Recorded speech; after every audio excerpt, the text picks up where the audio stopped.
The Black Cat by Edgar Allan Poe 1843. For the most wild, yet most homely narrative which I am about to pen, I neither expect nor solicit belief. Mad indeed would I be to expect it, in a case where my very senses reject their own evidence. Yet, mad am I not, and very surely do I not dream. But tomorrow I die, and today I would unburthen my soul. My immediate purpose is to place before the world, plainly, succinctly, and without comment, a series of mere household events. In their consequences, these events have terrified, have tortured, have destroyed me. Yet I will not attempt to expound them. To me, they have presented little but horror; to many they will seem less terrible than baroques. Hereafter, perhaps, some intellect may be found which will reduce my phantasm to the commonplace, some intellect more calm, more logical, and far less excitable than my own, which will perceive, in the circumstances I detail with awe, nothing more than an ordinary succession of very natural causes and effects. From my infancy I was noted for the docility and humanity of my disposition. My tenderness of heart was even so conspicuous as to make me the jest of my companions. I was especially fond of animals, and was indulged by my parents with a great variety of pets. With these I spent most of my time, and never was so happy as when feeding and caressing them. This peculiar of character grew with my growth, and in my manhood, I derived from it one of my principal sources of pleasure. To those who have cherished an affection for a faithful and sagacious dog, I need hardly be at the trouble of explaining the nature or the intensity of the gratification thus derivable. There is something in the unselfish and self-sacrificing love of a brute, which goes directly to the heart of him who has had frequent occasion to test the paltry friendship and gossamer fidelity of mere man. I married early, and was happy to find in my wife a disposition not uncongenial with my own. Observing my partiality for domestic pets, she lost no opportunity of procuring those of the most agreeable kind. We had birds, goldfish, a fine dog, rabbits, a small monkey, and a cat. This latter was a remarkably large and beautiful animal, entirely black, and sagacious to an astonishing degree. In speaking of his intelligence, my wife, who at heart was not a little tinctured with superstition, made frequent allusion to the ancient popular notion, which regarded all black cats as witches in disguise. Not that she was ever serious upon this point, and I mention the matter at all for no better reason than that it happens, just now, to be remembered. Pluto, this was the cat's name, was my favorite pet and playmate. I alone fed him, and he attended me wherever I went about the house. It was even with difficulty that I could prevent him from following me through the streets. Our friendship lasted, in this manner, for several of years, during which my general temperament and character, through the instrumentality of the fiend intemperance, had, I blush to confess it, experienced a radical alteration for the worse. I grew, day by day, more moody, more irritable, more regardless of the feelings of others. I suffered myself to use intemperate language to my at length, I even offered her personal violence. My pets, of course, were made to feel the change in my disposition. I not only neglected, but ill-used them. For Pluto, however, I still retained sufficient regard to restrain me from maltreating him, as I made no scruple of maltreating the rabbits, the monkey, or even the dog, when by accident, or through affection, they came in my way. But my disease grew upon me, for what disease is like alcohol? And at length even Pluto, who was now becoming old, and consequently somewhat peevish, even Pluto began to experience the effects of my ill temper. One night, returning home, much intoxicated, from one of my haunts about town, I fancied that the cat avoided my presence. I seized him, when, in his fright at my violence, he inflicted a slight wound upon my hand with his teeth. The fury of a demon instantly possessed me. I knew myself no longer. My original soul seemed, at once, to take its flight from my body, and a more than fiendish malevolence, gin-nurtured, thrilled every fibre of my frame. I took from my waistcoat pocket a penknife, opened it, grasped the poor beast by the throat, and deliberately cut one of its eyes from the socket. I blush, I burn, I shudder, while I pen the damnable atrocity. When reason returned with the morning, when I had slept off the fumes of the night's debauch, I experienced a sentiment half of horror, half of remorse, for the crime of which I had been guilty, but it was, at best, a feeble and equivocal feeling, and the soul remained untouched. I again plunged into excess, and soon drowned in wine all memory of the deed. In the meantime the cat slowly recovered. The socket of the lost type presented, it is true, a frightful appearance, but he no longer appeared to suffer any pain. He went about the house as usual, but, as might be expected, fled in extreme terror at my approach. I had so much of my old heart left, as to be at first grieved by this evident dislike on the part of a creature which had once so loved me. But this feeling soon gave place to irritation. And then came, as if to my final and irrevocable overthrow, the spirit of perverseness. Of this spirit philosophy takes no account. Yet I am not more sure that my soul lives, than I am that perverseness is one of the primitive impulses of the human heart, one of the indivisible primary faculties, or sentiments, which give direction to the character of man.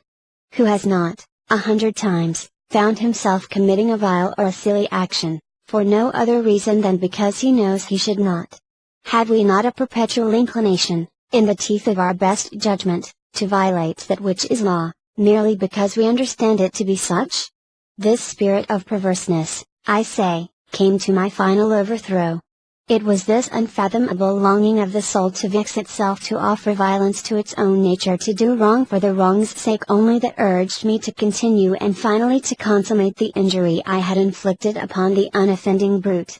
One morning, in cool blood, I slipped a noose about its neck and hung it to the limb of a tree, hung it with the tears streaming from my eyes, and with the bitterest remorse at my heart, hung it because I knew that it had loved me, and because I felt it had given me no reason of offense, hung it because I knew that in so doing I was committing a sin, a deadly sin that would so jeopardize my immortal soul as to place it, if such a thing were possible, even beyond the reach of the infinite mercy of the most merciful and most terrible God. On the night of the day on which this cruel deed was done, I was aroused from sleep by the cry of fire. The curtains of my bed were in flames. The whole house was blazing. It was with great difficulty that my wife, a servant, and myself, made our escape from the conflagration. The destruction was complete. My entire worldly wealth was swallowed up, and I resigned myself thenceforward to despair. I am above the weakness of seeking to establish a sequence of cause and effect, between the disaster and the atrocity. But I am detailing the chain of facts and wish not to leave even a possible link imperfect. On the day succeeding the fire, I visited the ruins. The walls, with one exception, had fallen in.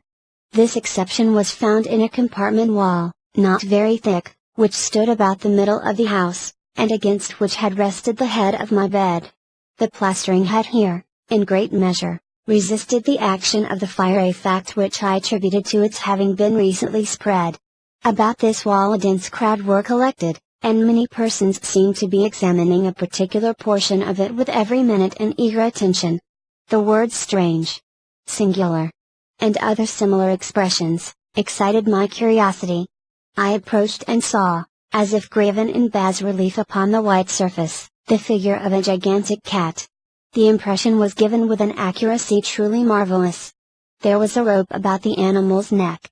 When I first beheld this apparition, for I could scarcely regard it as a less, my wonder and my terror were extreme. But at length reflection came to my aid. The cat, I remembered, had been hung in a garden adjacent to the house. Upon the alarm of fire, this garden had been immediately filled by the crowd, by some one of whom the animal must have been cut from the tree and thrown, through an open window, into my chamber. This had probably been done with the view of arousing me from sleep. The falling of other walls had compressed the victim of my cruelty into the substance of the freshly spread plaster, the lime of which, had then with the flames, and the ammonia from the carcass, accomplished the portraiture as I saw it. Although I thus readily accounted to my reason, if not altogether to my conscience, for the startling fact just detailed, it did not the less fall to make a deep impression upon my fancy. For months I could not rid myself of the phantasm of the cat, and, during this period, there came back into my spirit a half sentiment that seemed, but was not, remorse. I went so far as to regret the loss of the animal, and to look about me, among the vile haunts which I now habitually frequented, for another pet of the same species, and of somewhat similar appearance, with which to supply its place. One night as I sat, half stupefied, in a den of more than infamy, my attention was suddenly drawn to some black object, reposing upon the head of one of the immense hogsheads of gin, or of rum, which constituted the chief furniture of the apartment. I had been looking steadily at the top of this hogshead for some minutes, and what now caused me surprise was the fact that I had not sooner perceived the object thereupon. I approached it, and touched it with my hand. It was a black cat, a very large one, fully as large as Pluto, and closely resembling him in every respect but one. Pluto had not a white hair upon any portion of his body, but this cat had a large, although indefinite splotch of white, covering nearly the whole region of the breast. Upon my touching him, he immediately arose, purred loudly, rubbed against my hand, and appeared delighted with my notice. This, then, was the very creature of which I was in search. I at once offered to purchase it of the landlord, but this person made no claim to it, knew nothing of it, had never seen it before. I continued my caresses, and, when I prepared to go home, the animal evinced a disposition to accompany me. I permitted it to do so, occasionally stooping and patting it as I proceeded. When it reached the house it domesticated itself at once, and became immediately a great favorite with my wife. For my own part, I soon found a dislike to it arising within me. This was just the reverse of what I had anticipated, but I know not how or why it was its evident fondness for myself rather disgusted and annoyed. By slow degrees, these feelings of disgust and annoyance rose into the bitterness of hatred. I avoided the creature, a certain sense of shame, and the remembrance of my former deed of cruelty, preventing me from physically abusing it.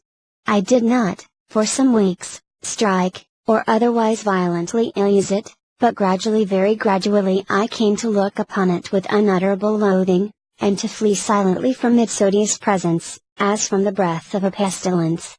What added, no doubt, to my hatred of the beast, was the discovery, on the morning after I brought it home, that, like Pluto, it also had been deprived of one of its eyes. This circumstance, however, only endeared it to my wife, who, as I have already said, possessed, in a high degree, that humanity of feeling which had once been my distinguishing trait, and the source of many of my simplest and purest pleasures. With my aversion to this cat, however, its partiality for myself seemed to increase. It followed my footsteps with a pertinacity which it would be difficult to make the reader comprehend. Whenever I sat, it would crouch beneath my chair, or spring upon my knees, covering me with its loathsome caresses. If I arose to walk it would get between my feet and thus nearly throw me down, or, fastening its long and sharp claws in my dress, clamber, in this manner, to my breast. At such times, although I longed to destroy it with a blow, I was yet withheld from so doing, partly it by a memory of my former crime, but chiefly, let me confess it at once, by absolute dread of the beast. This dread was not exactly a dread of physical evil, and yet I should be at a loss how otherwise to define it. I am almost ashamed to own, yes, even in this felon's cell, I am almost ashamed to own that the terror and horror with which the animal inspired me, had been heightened by one of the merest chimeras it would be possible to conceive. My wife had called my attention, more than once, to the character of the mark of white hair, of which I have spoken, and which constituted the sole visible difference between the strange beast and the one I had wisely destroyed. The reader will remember that this mark, although large, had been originally very indefinite, but, by slow degrees nearly imperceptible, and which for a long time my reason struggled to reject as fanciful, it had, at length, assumed a rigorous distinctness of outline. It was now the representation of an object that I shudder to name, and for this, above all, I loathed, and dreaded, and would have rid myself of the monster had I dared. It was now, I say, the image of a hideous, of a ghastly thing of the gallows. Oh, mournful and terrible engine of horror and of crime, of agony and of death! And now was I indeed wretched beyond the wretchedness of mere humanity. and a brute beast whose fellow I had contemptuously destroyed, a brute beast to work out for me a man, fashioned in the image of the high God, so much of insufferable woe. Alas! Neither by day nor by night knew I the blessing of rest any more. During the former the creature left me no moment alone, and, in the latter, I started, hourly, from dreams of unutterable fear, to find the hot breath of the thing upon my face, and its fast weight an incarnate nightmare that I had no power to shake off, incumbent eternally upon my heart. Beneath the pressure of torments such as these, the feeble remnant of the good within me succumbed. Evil thoughts became my sole intimates, the darkest and most evil of thoughts. The moodiness of my usual temper increased to hatred of all things and of all mankind, while, from the sudden, frequent, and ungovernable outbursts of a fury to which I now blindly abandoned myself, my uncomplaining wife, alas, was the most usual and the most patient of sufferers. One day she accompanied me, upon some household errand, into the cellar of the old building which our poverty compelled us to inhabit. The cat followed me down the steep stairs, and, nearly throwing me headlong, exasperated me to madness. Uplifting an axe, and forgetting, in my wrath, the childish dread which had hitherto stayed my hand, I aimed a blow at the animal which, of course, would have proved instantly fatal had it descended as I wished. But this blow was arrested by the hand of my wife. Goaded, by the interference, into a rage more than demoniacal, I withdrew my arm from her grasp and buried the axe in her brain. She fell dead upon the spot, without a groan. This hideous murder accomplished, I set myself forthwith, and with entire deliberation, to the task of concealing the body. I knew that I could not remove it from the house, either by day or by night, without the risk of being observed by the neighbors. Many projects entered my mind. At one period I thought of cutting the corpse into minute fragments, and destroying them by fire. At another, I resolved to dig a grave for it in the floor of the cellar. Again, I deliberated about casting it in the well in the yard, about packing it in a box, as if merchandise, with the usual arrangements, and so getting a porter to take it from the house. Finally I hit upon what I considered a far better expedient than either of these. I determined to wall it up in the cellar, as the monks of the Middle Ages are recorded to have walled up their victims. For a purpose such as this the cellar was well adapted. Its walls were loosely constructed, and had lately been plastered throughout with a rough plaster, which the dampness of the atmosphere had prevented from hardening. Moreover, in one of the walls was a projection, caused by a false chimney, or fireplace, that had been filled up, and made to resemble the rest of the cellar. I made no doubt that I could readily displace at this point, insert the corpse, and wall the whole up as before, so that no eye could detect anything suspicious. And in this calculation I was not deceived. By means of a crowbar I easily dislodged the bricks, and, having carefully deposited the body against the inner wall, I propped it in that position, while, with little trouble, I relaid the whole structure as it originally stood. Having procured mortar, sand, and hair, with every possible precaution, I prepared a plaster could not every pass be distinguished from the old, and with this I very carefully went over the new brickwork. When I had finished, I felt satisfied that all was right. The wall did not present the slightest appearance of having been disturbed. The rubbish on the floor was picked up with the minutest care. I looked around triumphantly, and said to myself, here at least, then, my labor has not been in vain. My next step was to look for the beast which had been the cause of so much wretchedness, for I had, at length, firmly resolved to put it to death. Had I been able to meet with it, at the moment, there could have been no doubt of its fate, but it appeared that the crafty animal had been alarmed at the violence of my previous anger, and forbore to present itself in my present mood. It is impossible to describe, or to imagine, the blissful sense of relief which the absence of the detested creature occasioned in my bosom. It did not make its appearance during the night, and thus for one night at least, since its introduction into the house, I soundly and tranquilly slept. I slept even with the burden of murder upon my soul.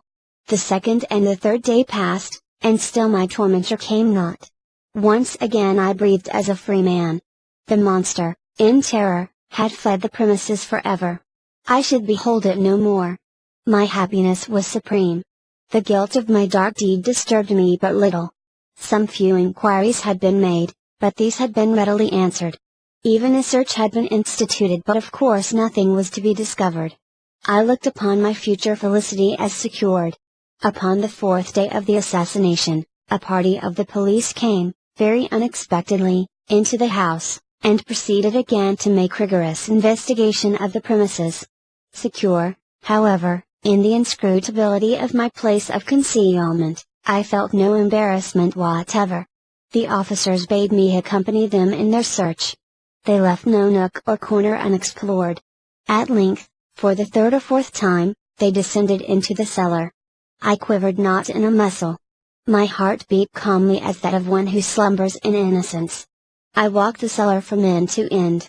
I folded my arms upon my bosom, and roamed easily to and fro. The police were thoroughly satisfied and prepared to depart. The glee at my heart was too strong to be restrained.